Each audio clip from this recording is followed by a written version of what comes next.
అయితే ఒక రాజు ఒక చర్చ్ కట్టించాలనుకున్నాడట. చర్చ్ కట్టించాలనుకొని చాలామంది పనులను పిలిచాడట.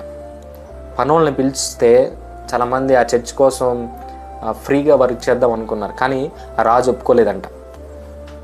ఎవరైతే పని చేస్తున్నారో ప్రతి ఒక్కళ్ళు ఆ జీతం తీసుకోవాల్సిందే, ఆ డబ్బులు తీసుకోవాల్సిందే అని చెప్పాడంట.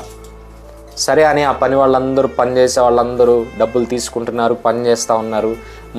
మట్టి మోసేవాళ్ళు మట్టి మోస్తూ ఉన్నారు, రాళ్ళు మోసేవాళ్ళు రాళ్ళు మోస్తూ ఉన్నారు, కలప పని చేసేవాళ్ళు కలప పని చేస్తూ ఉన్నారు, ఇంకా రకరకాల పనులు చేసేవాళ్ళు వాళ్ళ పనులు చేస్తూ ఉన్నారు. అయితే ఆ చర్చ్ కట్టడం అయిపోయిందంట.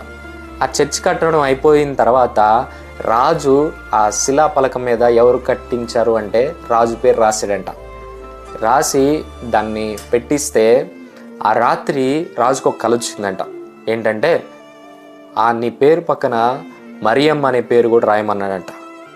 రాజుకి ఏం అర్థం కాలేదు ఆ కళ. అయితే పొద్దున్నే లేచి పని చేసిన పని వాళ్ళందరినీ పిలిచాడంట.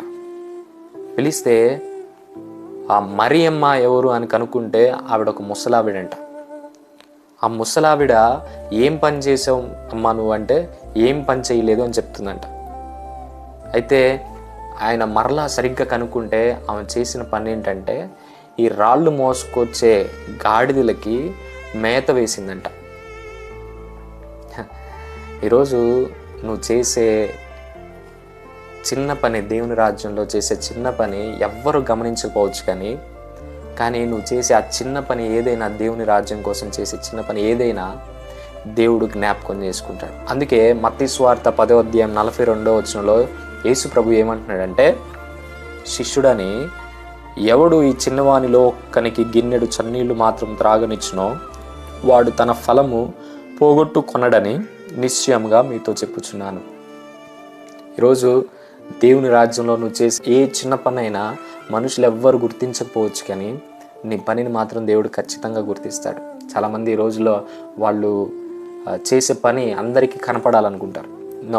నువ్వు చేసే పని ఎవ్వరు గుర్తించకపోవచ్చు, ఎవరు చూడకపోవచ్చు, ఎవరు చూడాల్సిన అవసరం లేదు, కానీ దేవుడు చూసి నీ పనికి ఆయన ఫలం ఇవ్వబోతా ఉన్నాడు.